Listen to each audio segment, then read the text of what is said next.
Andrew Carnegie. The silent power that makes you untouchable. Most people lose their power without ever realizing it, not because they are weak, but because they react to every comment, to every insult, to every small inconvenience. And each time they react, they give away a piece of their power. Andrew Carnegie understood something most people never learn in their entire lifetime. Silence is not weakness. It is leverage. It is absolute control disguised as calm. Before we begin, if you are someone who wants to become emotionally unshakable, if you are tired of letting people, situations, and noise control your mood, subscribe now. Because this channel is for those who choose mastery over reaction.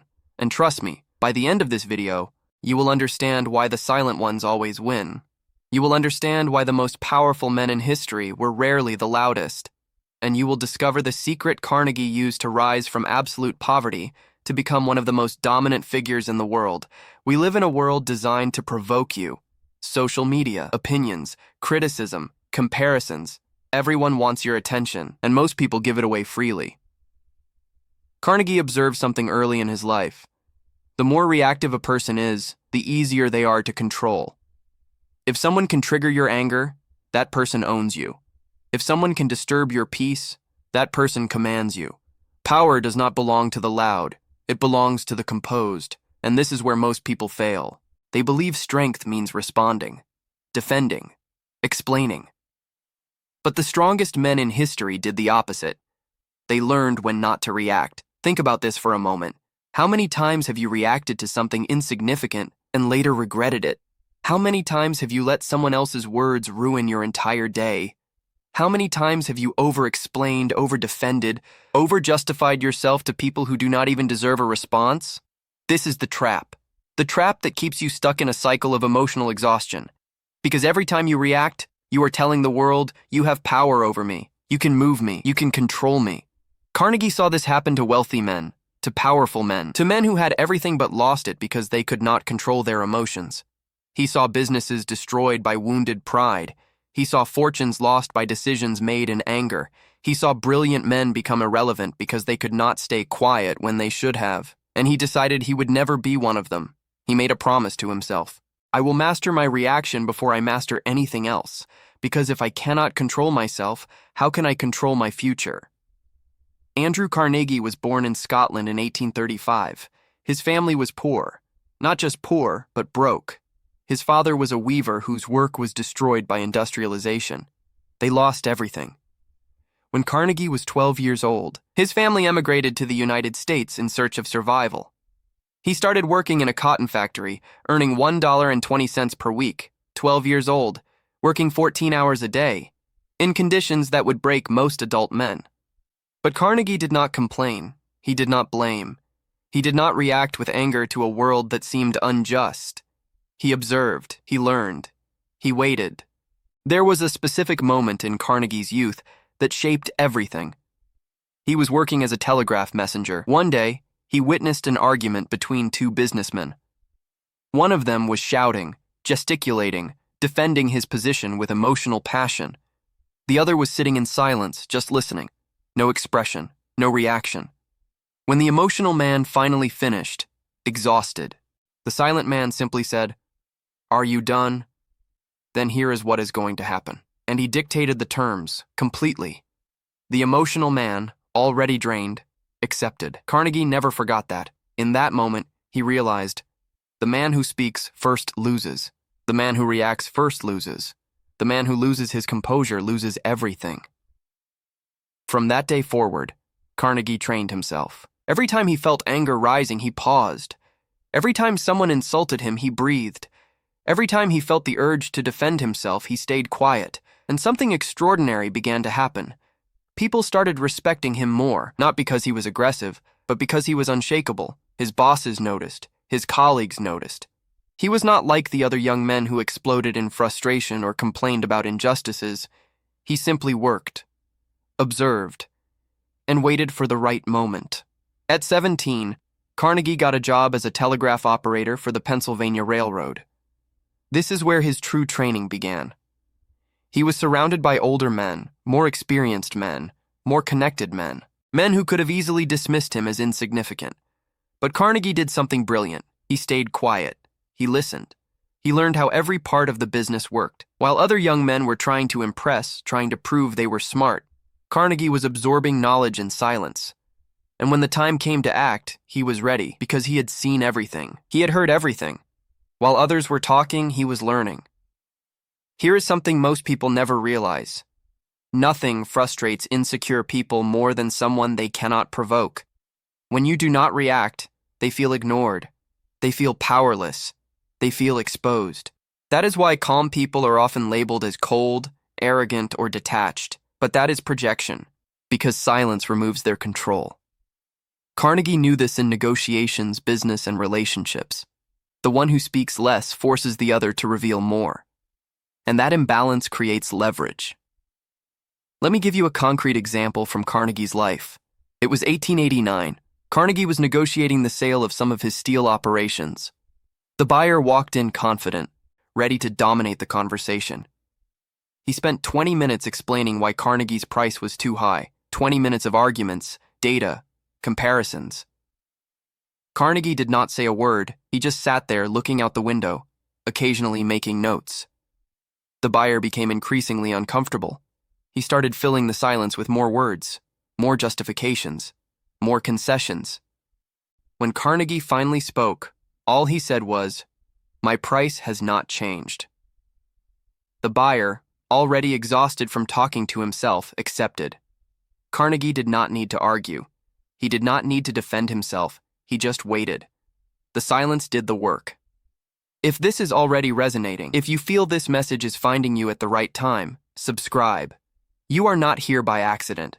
This is the wisdom that can change the trajectory of your life. Do not miss it. Now let us be clear. This is not about suppressing emotion. It is about mastering it. You still feel anger.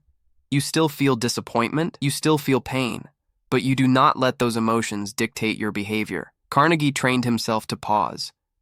And in that pause, clarity emerges. Ask yourself, does this truly affect my long-term goals?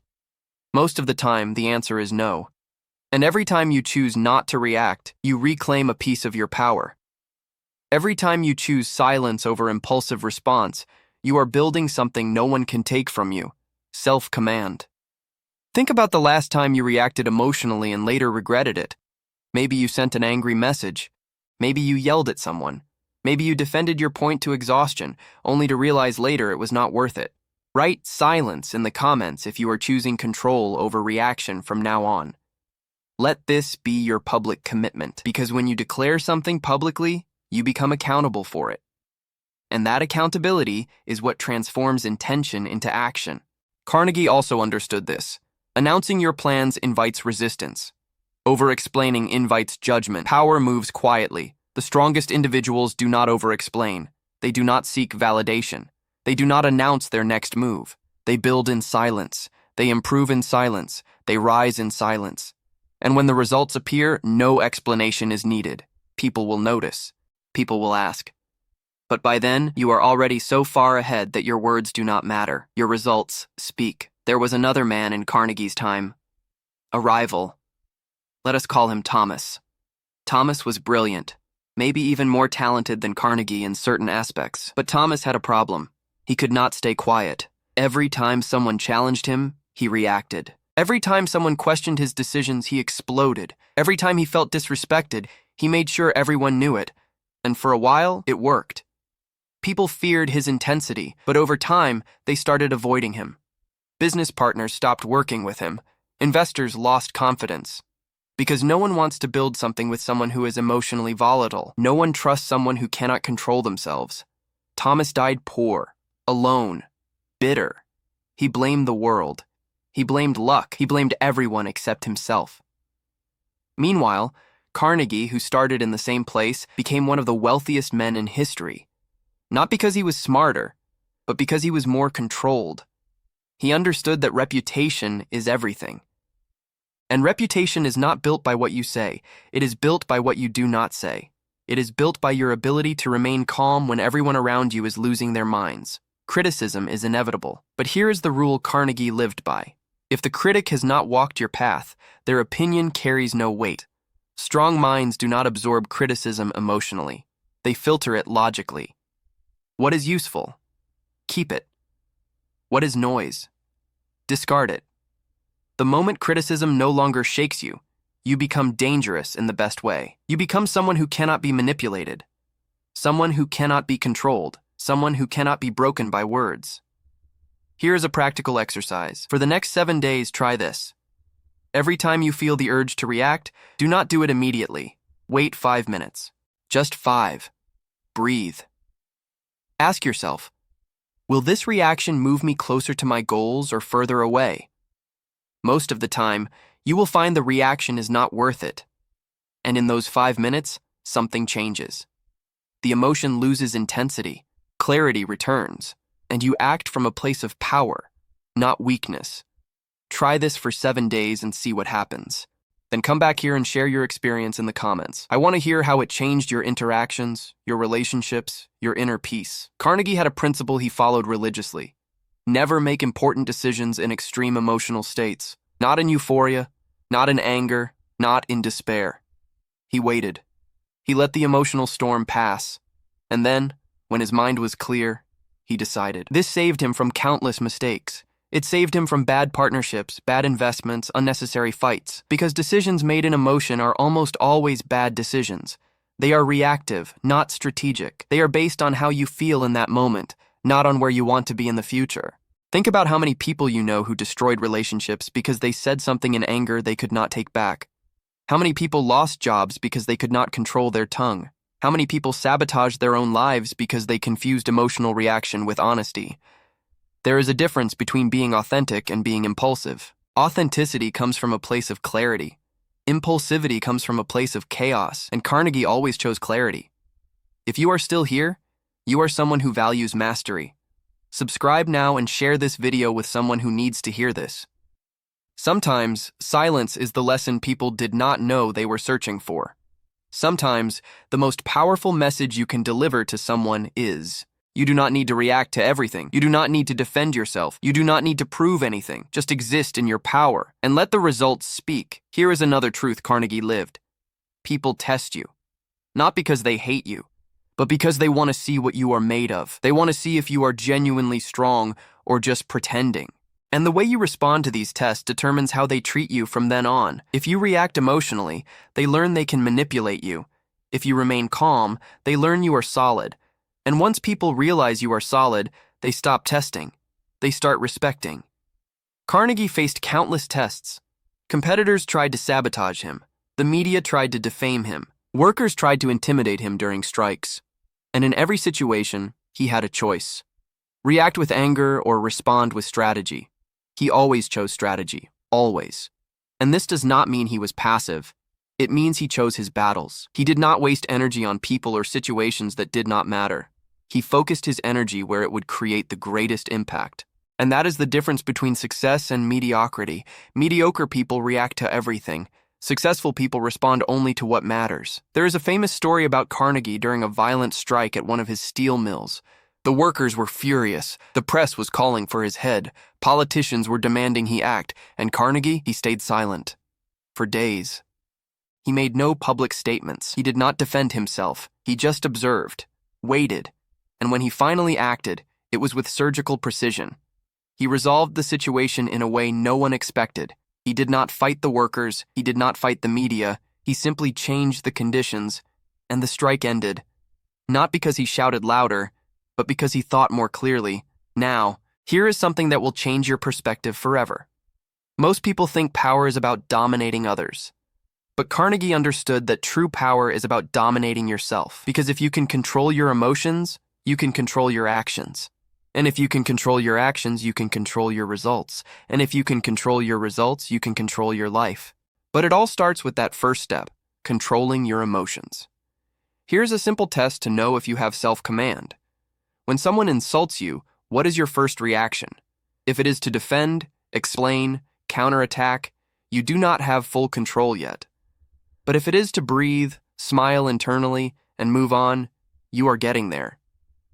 Because people with true power are not touched by opinions. They are not moved by provocations. They exist on a different plane. A plane where words have no power unless you give power to them. Carnegie had a personal motto he repeated to himself every morning. I cannot control what others do, but I can control how I respond. And that small shift in mindset transformed everything for him, because he stopped being a victim of others' actions. He took total responsibility for his emotional experience. And when you do that, you become free. Truly free. Because no one else has power over you. No one else can ruin your day. No one else can steal your peace. Let us talk about social media for a moment. Because this is where most people lose all their power today. Someone posts something that irritates you. You respond. They respond back. You respond again. And before you know it, you have spent an hour arguing with a stranger on the internet. An hour you will never get back. An hour that could have been used to build something, to learn something, to move toward your goals. But you wasted it on an emotional reaction to someone who does not even matter. Carnegie never had to deal with social media, but the principle is the same. Do not waste energy on battles that do not matter. Do not waste attention on people who add no value to your life. Every time you respond to a provocation, you are saying, you are important enough for me to spend my energy on you. And most of the time, these people are not. They are just noise, and noise should be ignored, not engaged. If you have ever let a negative comment affect you for days, leave a yes in the comments. Let this be your liberation. Because when you acknowledge you did this, you can stop doing it. You can start filtering what deserves your attention and what does not. And that, my friend, is freedom. Here is something Carnegie understood deeply. Silence creates space. Space to think, space to observe, space to strategize. When you are constantly reacting, you are in survival mode. You are putting out fires. But when you are in silence, you are in creation mode. You are building. And there is a huge difference between these two mindsets. One is reactive, the other is proactive. One is weak, the other is powerful.